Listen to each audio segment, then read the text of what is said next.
Hello friends, स्वागत है आप सभी का आपके अपने यूट्यूब चैनल लर्निंग नीट पर। और जैसा कि आपको पता है, शाम के 5 बजे की आपकी एक क्लास होती है जिसमें हम देखते हैं सी टेट के और एम पी टेट के लिए कुछ क्वेश्चंस। आज हम देखने वाले हैं बाल विकास एवं मनोविज्ञान के प्रश्न, और मुझे पूरी उम्मीद है कि आप ज़्यादा से ज़्यादा उत्तर सही करेंगे। ओके, तो सभी लोग को गुड इवनिंग, जितने भी लोग जुड़ चुके हैं। ठीक है, तो लाइव चैट पर रिप्लाई करने के लिए रेडी हो जाइए। चलिए स्टार्ट करते हैं ना। तो आज का जो पहला प्रश्न है वो है, जब अध्यापक प्रथम बार कक्ष में प्रवेश करे तो उसे किस बारे में बात करनी चाहिए? विद्यालय भवन के बारे में, विद्यालय के प्रधान अध्यापक के बारे में, पाठ्यपुस्तक के बारे में, या फिर अपने और छात्रों के बारे में? इससे जो है इस पॉइंट से काफ़ी क्वेश्चंस बनते हैं। कि भी क्वेश्चन बनता है कि जैसे जब टीचर पहली बार क्लास में आए तो उसे मतलब बहुत सारे स्टेप से क्वेश्चंस बने हुए। आई थिंक मैंने पहले कराया है। ऑप्शन अलग रहते हैं, ये वही रहता है। तो यहाँ पे जो सही उत्तर होगा इसके लिए वो हो जाता है, अपने और छात्रों के बारे में बात करना चाहिए। किसी बालक में आत्मरक्षा की उपलब्धि की आवश्यकता संबंधित है किस चीज़ से? बाह्य प्रेरणा से, आंतरिक अभिप्रेरणा से, परिवार से, या बालक के व्यवहार से? तो आत्मरक्षा की उपलब्धि की आवश्यकता आंतरिक अभिप्रेरणा से संबंधित है। शिक्षक से समाज को अत्यधिक अपेक्षाएं रहती हैं, सही बात है। अतः उसे क्या कहा जाता है? समाजपति, समाज कुंभकार, समाज निर्माणकर्ता, या समाज पिता?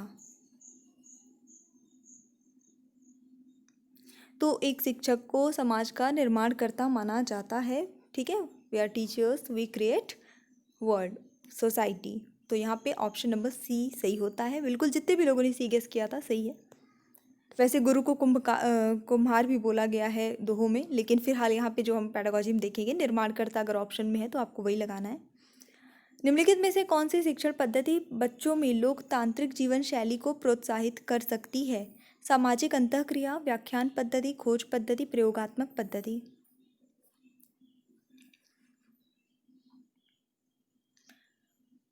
तो यहाँ पे जो सही उत्तर हो जाता है इस प्रश्न के लिए आपका, बिल्कुल बिल्कुल, यहाँ पे आपका ऑप्शन नंबर ए सही होगा। सामाजिक अंतःक्रियाएं, यानी कि वो जो एक्टिविटीज़ उनको कराई जाए, है ना, तो वो जो है सबसे ज़्यादा बेस्ट होंगी, क्योंकि वो जीवन शैली, लोकतांत्रिक जीवन शैली को प्रोत्साहित करने में सहायता करेंगी काफ़ी ज़्यादा, क्योंकि बात यहाँ जीवन शैली की हो रही है। छात्र को क्या और कितना पढ़ाया जाए, इस बात का निर्णय अध्यापक करता है। यह शिक्षा के किस सिद्धांत के अंतर्गत आता है? ये बहुत फेमस प्रश्न है, आपको शायद हर चैनल पे मिलेगा, हर वेबसाइट पे मिलेगा, हर बुक में मिलेगा, ये वाला। तो बिल्कुल यहाँ पे जो सही उत्तर होता है इस प्रश्न के लिए वो होता है चयन का सिद्धांत, चूज करना। आपके विचार में चिंतन शक्ति विकसित करने का क्या उपाय है? छात्रों को समस्या समाधान विधि से पढ़ाया जाए, छात्रों को खोज एवं ब्रेन स्टॉर्मिंग विधि से पढ़ाया जाए, छात्रों में स्व अध्ययन की आदत का विकास किया जाए, या फिर ये सभी?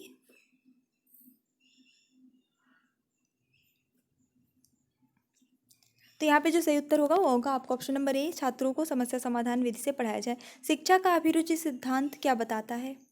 शिक्षक को अपने छात्रों को पढ़ाने में रुचि लेनी चाहिए। शिक्षक को बालक में सीखने की रुचि पैदा करनी चाहिए। रुचि से छात्रों का जीवन संवरता है, या छात्रों को जिस कार्य में रुचि नहीं होती है वे उसे मन लगाकर नहीं करते हैं? रुचि का सिद्धांत का अर्थ मतलब यहाँ पे क्या है, सेंस क्या निकलता है, ये बताना है। तो रुचि का सिद्धांत वो सब तो ठीक है कि भाई टीचर को रुचि लेकर पढ़ाना चाहिए, है ना। शिक्षक जो है बालकों में रुचि पैदा करना चाहिए, उसे कर भी सकता है। रुचि से छात्रों का मतलब जो भी वो सीखेंगे उसमें ज़्यादा परफेक्शन आएगा, वो सब कुछ ठीक है। बट फिलहाल यहाँ जो रुचि का सिद्धांत है उसका सीधा सा सेंस ये है कि छात्रों को जिस कार्य में रुचि होगी वो उसे मन लगा के करते हैं, जल्दी सीख लेते हैं। जिस कार्य में उनको रुचि नहीं होती है वे उसे मन लगा कर नहीं करते हैं और ईजिली मतलब जल्दी नहीं सीख पाते हैं। शिक्षक को अपनी विषय वस्तु में निरंतर नए ज्ञान का समावेश करते रहना चाहिए, जिससे क्या हो जाए? वह छात्रों को नवीनतम ज्ञान दे सके, छात्र कक्षा में शांत रह सकें, छात्र शिक्षक की योग्यता का लोहा मान सके, या अध्यापक का ज्ञान बढ़ सके। क्यों अपने जो है विषय वस्तु में हमेशा नए ज्ञान को जितना पॉसिबल हो समावेशित टीचर को एक करते रहना चाहिए, यानी कि हमेशा अपडेट रहना चाहिए एक टीचर को। ऐसा नहीं कि हमारे ज़माने में तो हमने यही पढ़ा था तो हम वही लेकर रहेंगे, ऐसा नहीं है। जो चीज़ें नई आ रही हैं उसे एक्सेप्ट करना चाहिए, सीखना चाहिए, उसके बारे में जानकारी इकट्ठा करनी चाहिए, ताकि क्या हो सके, ताकि वो छात्रों को नवीनतम ज्ञान दे सकें। क्योंकि छात्र तो आज के ज़माने के, तो हमारे ज़माने में हमने क्या पढ़ा था उसके बेस पे हम उन्हें नहीं पढ़ा सकते, है ना।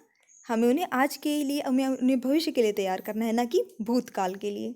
चलिए देखेंगे किंडरगार्टन प्रणाली में बालक के किस प्रकार के विकास को सैद्धांतिक मान्यता दी गई है?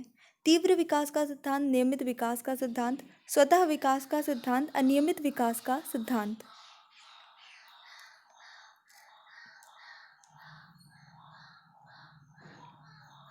चलिए देख लेते हैं यहाँ पे जो सही उत्तर होता है इस प्रश्न के लिए, वो हो जाता है आपका ऑप्शन नंबर सी, स्वतः विकास का सिद्धांत। मॉन्टेसरी शिक्षा प्रणाली का बुनियादी ढांचा लागू होता है किस पर?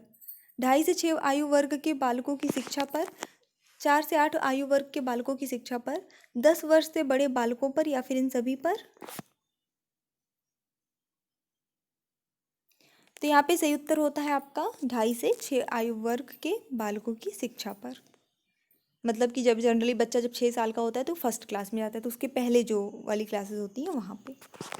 आपके दृष्टिकोण से छात्रों के मूल्यांकन का सर्वोत्तम आधार क्या है? विद्यालय की सहगामी क्रियाओं में उसका भाग लेना। मूल्यांकन का सर्वोत्तम आधार वार्षिक परीक्षा है। आपके साथ उस छात्र का व्यवहार, या फिर सहगामी क्रियाओं में भाग लेना एवं परीक्षा प्रणाली को आधार मानेंगे आप? छात्रों के मूल्यांकन का सबसे बड़ा, सबसे बेस क्या है? ओके ठीक है, जितने भी लोगों ने गेस किया है आपका ऑप्शन नंबर 4 हो गया है। अब ध्यान रखिएगा, यहाँ पे एग्ज़ाम जो होता है, परीक्षा प्रणाली होता है, उसको भी आप आधार मानते हैं, और साथ ही जो को कैरिकुलर एक्टिविटीज़ होती है उसको भी आप आधार मान के, यानी कि सभी पक्षों का मिलाकर फिर मूल्यांकन करते हैं सभी चीज़ों का। ठीक है, और अब यही होता है। अब ये नहीं कि सिर्फ एग्ज़ाम में किसी ने बहुत अच्छे नंबर ला लिए तो सबसे टॉप, ऐसा नहीं होता। छात्रों को नियमित क्रियाकलाप कराने का उद्देश्य क्या है? उसमें विषय रुचि पैदा करना, उसे अध्ययन में नियमित बनाना, विषय की बेहतर जानकारी के लिए, या फिर उपरोक्त सभी। एक बार प्लीज़ वीडियो को लाइक कर दीजिएगा। आप लोग लाइक करते हैं, वैसे भी बहुत कम लोग ज्वाइन करते हैं, तो प्लीज़ आप लोग लाइक करते हैं तो अच्छा लगता है। चैनल पे न्यू है तो सब्सक्राइब कर लीजिएगा प्लीज़।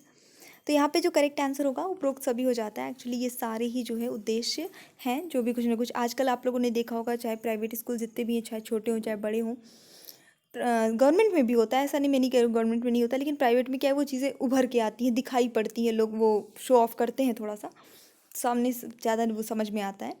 गवर्नमेंट में क्या है, चीज़ें कराई जाती हैं पर ज़्यादा हाईलाइट नहीं की जाती हैं। तो बस वही चीज़ है कि हर स्कूल में क्या होता है, छोटा बड़ा कैसा भी स्कूल, उसमें एक्टिविटीज़ पे बहुत ज़्यादा ध्यान दिया जाता है। आए दिन कुछ ना कुछ एक्टिविटीज़ कराना है, रीज़न यही सारे हैं। निबंधात्मक प्रश्नों के स्थान पर वस्तुनिष्ठ प्रश्न विद्यालयों में क्यों पूछे जाते हैं? क्यों ऑब्जेक्टिव क्वेश्चंस पूछे जाते हैं सब्जेक्टिव क्वेश्चंस की जगह पे, डिस्क्रिप्टिव क्वेश्चंस की जगह पे? ठीक है। छात्रों को समय का महत्व दर्शाने के लिए, कम समय में ज़्यादा काम करने के लिए, ज़्यादा प्रश्नों का उत्तर जानने के लिए, या उत्तर पुस्तिका हल करने में आसानी होती है? तो देखिए, अगर हम ऑब्जेक्टिव क्वेश्चन देते हैं तो कम टाइम पे ज़्यादा प्रश्नों के उत्तर हम जान सकते हैं, ज़्यादा चीज़ें छात्रों से हम पूछ सकते हैं एक लिमिटेड टाइम में। तो ऑप्शन नंबर यहाँ पे 3 सही होता है। फॉर एग्जांपल, आप ही कोई एग्ज़ाम देने जाते हैं, 150 क्वेश्चन आप कर लेते हैं 2.5 घंटे में, है ना, क्योंकि वो ऑब्जेक्टिव रहते हैं। अगर वही पूरा निबंधात्मक प्रश्न आए तो क्या आप 2.5 घंटे में 150 प्रश्न कर सकते हैं? निबंधात्मक प्रश्न मतलब अगर आप कितना भी कम लिखेंगे, 5-5 लाइन भी लिखेंगे, 10-10 लाइन भी लिखेंगे, 4 लाइन भी लिखेंगे, तो भी 150 प्रश्न के लिए लिख पाएंगे? जाहिर सी बात है कि नहीं, है ना। वृद्धि और विकास निम्न में से किस पर निर्भर करता है?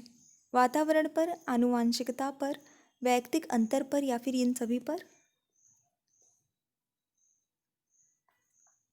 ऑप्शन नंबर होगा 4 यहाँ पे, उपरोक्त सभी पर। वृद्धि और विकास दोनों की यहाँ बात हुई है, तो वातावरण, आनुवांशिकता दोनों ही कहीं ना कहीं इक्वली इम्पॉर्टेंट होती हैं, और वैयक्तिक अंतर भी डिपेंड करता है। सब किसी का वृद्धि विकास अलग अलग टाइप का होता है। बच्चों को व्याकरण का ज्ञान कराना चाहिए क्योंकि इससे बच्चों का व्यक्तित्व निखरता है, इससे शुद्ध बोलना और लिखना आता है, व्याकरण से बच्चों में आत्मविश्वास आता है, बच्चों को शुद्ध पढ़ना आता है। आई थिंक भाषा सीखने का जो पहला उद्देश्य होता है वो क्या होता है कि हम शुद्ध बोल सकें, शुद्ध लिख सकें, समझ सकें। ठीक है, तो यहाँ पे ऑप्शन नंबर बी सही होगा, शुद्ध बोलना व लिखना आता है बच्चे को, क्योंकि अपनी बात को एक्सप्रेस करने के लिए दो ही चीज़ इंपॉर्टेंट है, या तो आप बोल के करेंगे या तो आप लिख के करेंगे। तो ये दोनों ज़रूरी है कि आपको शुद्ध बोलना और शुद्ध लिखना आता रहे। चलिए देख लेते हैं हमारा अगला प्रश्न। शिक्षा शास्त्रियों की मान्यता है कि शिक्षण में सर्वाधिक चुनौती निहित रहती है किस चीज़ में? शिक्षकों द्वारा उचित परिश्रम की प्राप्ति, छात्रों के विकासात्मक विकास की देखभाल, शिक्षकों के व्यक्तिगत विकास की देखभाल करना, या फिर शिक्षण विषय वस्तु को सीखने में पुरस्कार दंड को न्यूनतम रूप में प्रयोग करना सबसे ज़्यादा चुनौती शिक्षण में कौन सा है शिक्षा शास्त्रियों के अनुसार?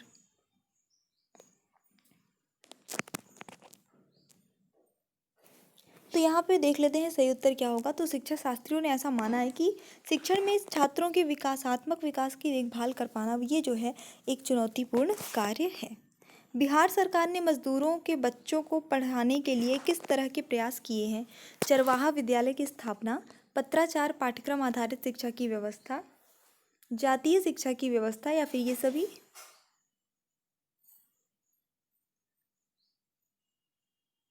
तो यहाँ पे जो सही उत्तर होता है वो होता है आपका ऑप्शन नंबर 1, चरवाहा विद्यालय की स्थापना। इसकी स्थापना 1991 में की गई थी, तो ये थोड़ा सा आपको याद रखना है।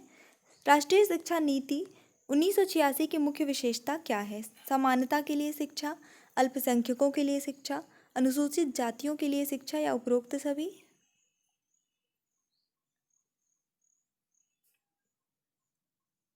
ऑप्शन नंबर यहाँ पे सही होगा 4, उपरोक्त सभी। ये सारी ही जो है इसकी विशेषताएं हैं। तो ये हमारा सेशन छोटा सा था और मुझे पूरी उम्मीद है आपको पसंद आया होगा। प्लीज़ अगर पसंद आ गया है तो लाइक कर दीजिएगा, शेयर कर दीजिएगा। आप चैनल पे न्यू हैं तो प्लीज़ सब्सक्राइब करके सपोर्ट कीजिए।